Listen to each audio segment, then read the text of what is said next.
ওম নমঃ শিবায়। হর হর মহাদেব।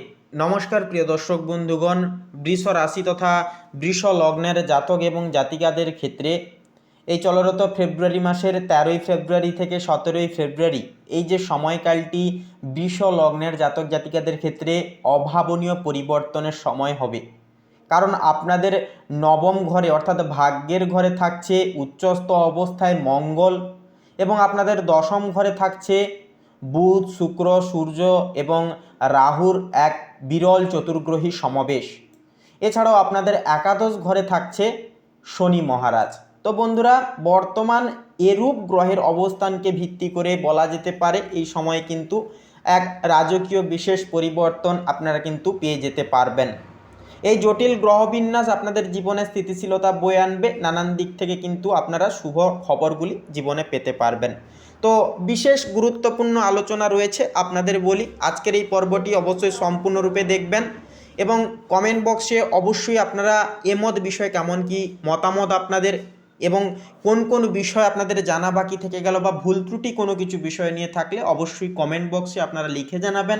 আমরা সাধ্যমতো পরবর্তী আপডেটে আপনাদের একান্তই সঠিক তথ্য দেব এবং সেই সমস্ত ভুল তথ্যগুলোকে সংশোধন করার চেষ্টা অবশ্যই আমরা একান্তই করব।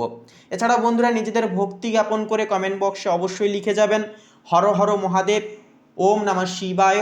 দেবাদিদেব মহাদেবের কৃপায় একান্তই আপনাদের সমস্ত ইচ্ছা কামনা বাসনা একান্তই পূর্ণ হবে।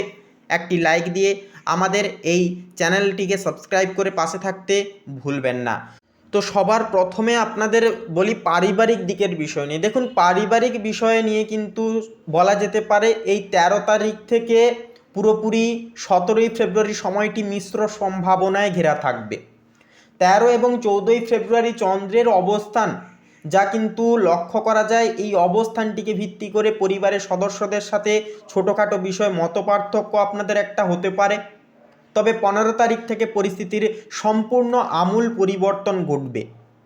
বৃষ রাশির জাতক জাতিকাদের জন্য চতুর্থপতি সূর্যের দশম ঘরে যে এই সময় অবস্থান এবং দশম ঘরে থাকার কারণে কিন্তু বাবার শরীর নিয়ে একটু সচেতন আপনাদেরকে কিন্তু করাচ্ছে বা সচেতন আপনাদেরকে থাকতে হবে।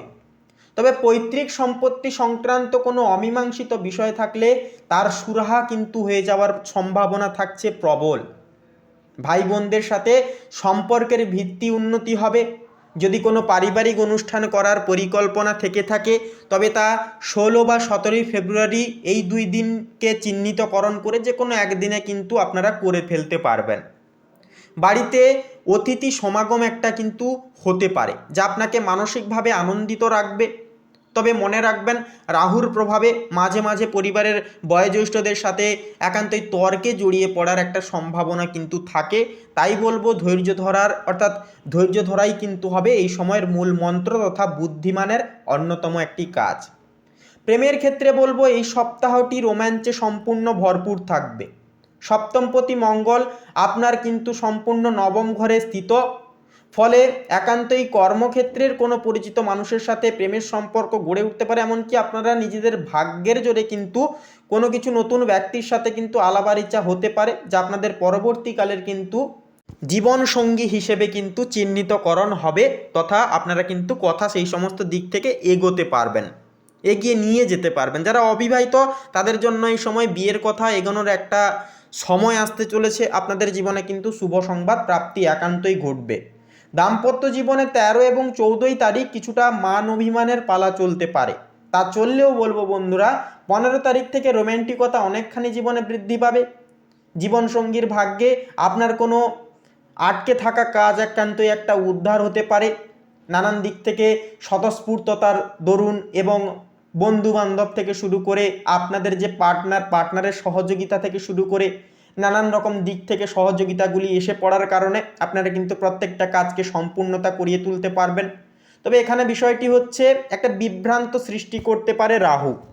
রাহু কিন্তু সবাই পাশে থাকা সত্ত্বেও আপনাদেরকে বারে বারে মনে করাবে আপনাদের পাশে যেন কেউ নেই। আপনারা নিজেকে অনেকটা একাকিত্ব অনুভব করতে পারেন বা মানসিক সমস্যায় কিন্তু জড়িয়ে পড়তে পারেন। তাই বলবো একান্তই এই সমস্ত মানসিক বিভ্রান্তি থেকে বেরিয়ে এসে কর্মে মনোযোগ দিন এবং কর্মকে ডেডিকেশন মাফিক করে তোলবার চেষ্টা করুন।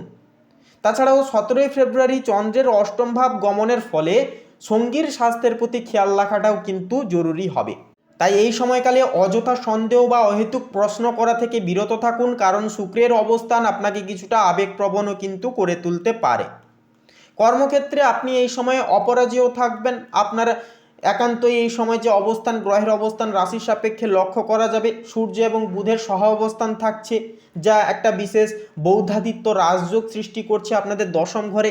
একান্তই কর্ম সাপেক্ষে আপনাদের যে বুদ্ধিদীপ্ত তাকে কিন্তু তীক্ষ্ণময় করবে, প্রখরময় করবে। বিশেষ করে যারা প্রশাসনিক কাজ, মার্কেটিং, ডিলিং সেক্টর কিংবা কোনো সৃজনশীল পেশার সাথে যুক্ত, আপনাদের জন্য 13 থেকে 17ই ফেব্রুয়ারির যে সময়টি হবে স্বর্ণালী সুযোগে ভরপুর।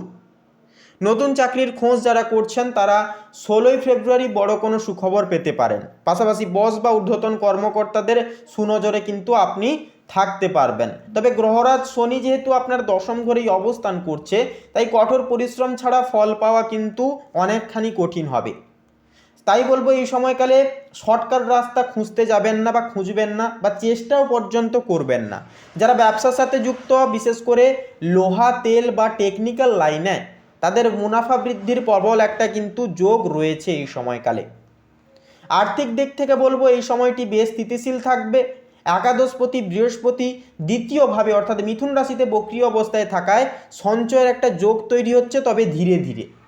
তবে আপনার চার্টে আপনার এই যে অবস্থান সাপেক্ষে রাহুর যে অবস্থান, যেটি আপনাদের দশম ঘরে, কর্মের ঘরে দেখা যাচ্ছে, যার কারণে কিন্তু হঠকারী বিনিয়োগের ঝুঁকি একটা তৈরি করছে।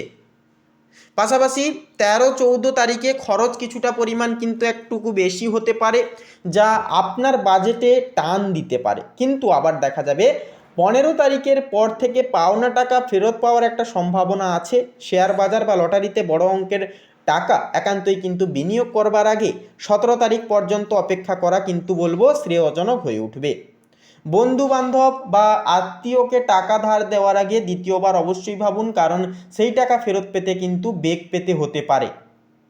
তাই বলি, অবশ্যই আর্থিক লেনদেন বা কাউকে কোনো টাকা ধার দেওয়ার ক্ষেত্রে অবশ্যই ভাবনা চিন্তা করে তারপরে অবশ্যই টাকা ধার দেবেন, বা আর্থিক একান্তই লেনদেনের বিষয়ে পদক্ষেপ আপনারা গ্রাহ্য করবেন। মানসিকভাবে বলা যেতে পারে আপনি নিজেকে এই সময়ে অনেকটাই শক্তিশালী অনুভব করবেন। তবে মাঝে মাঝে একাকিত্ব আপনাকে গ্রাস করতে পারে, বিশেষত কেতু এবং রাহুর অবস্থানকে নিয়ে বলা যেতে পারে।